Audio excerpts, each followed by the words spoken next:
Klasifikasi sistem. Sistem dapat diklasifikasikan ke dalam beberapa sudut pandang.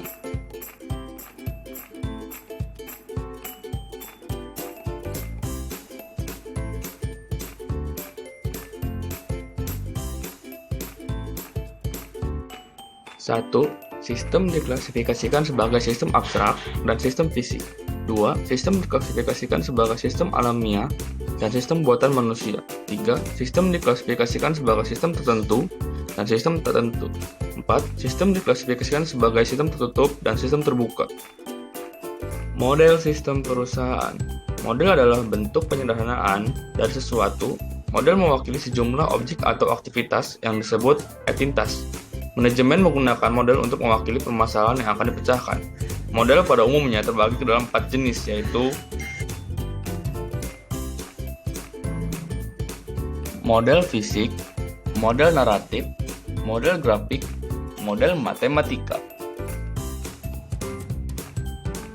Model fisik merupakan penggambaran entitas dalam bentuk 3 dimensi. Model naratif ada satu jenis model yang manajer gunakan setiap hari namun jarang dikenali sebagai suatu model. Model grafik menggambarkan entitasnya dengan sejumlah garis, simbol, atau bentuk. Model matematika, segala formula atau persamaan matematika. Kegunaan model mempermudah pengertian, mempermudah komunikasi, memperkirakan masa depan.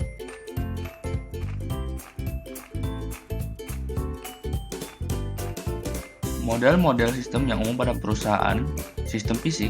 Sistem fisik perusahaan mengubah daya input menjadi sumber daya output. Ada 4 sumber daya fisik yang mengalir.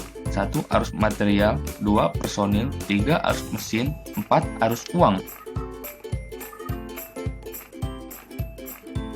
Sistem konseptual. Sebagai sistem terbuka dapat mengendalikan operasinya sendiri, sebagai lagi tidak. Pengendalian ini dapat dicapai dengan menggunakan suatu lingkaran yang disebut lingkaran umpan balik, yang menyediakan suatu jalur bagi sinyal-sinyal dari sistem mekanisme pengendalian, begitu pula sebaliknya.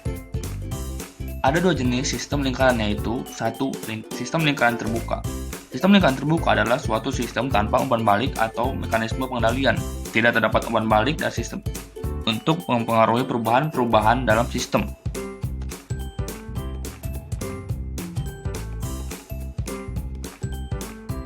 Sistem lingkaran tertutup. Sistem lingkaran tertutup adalah suatu sistem yang memiliki umpan balik dan mekanisme pengendalian. Sistem ini dapat mengendalikan output dengan membuat penyesuaian pada inputnya.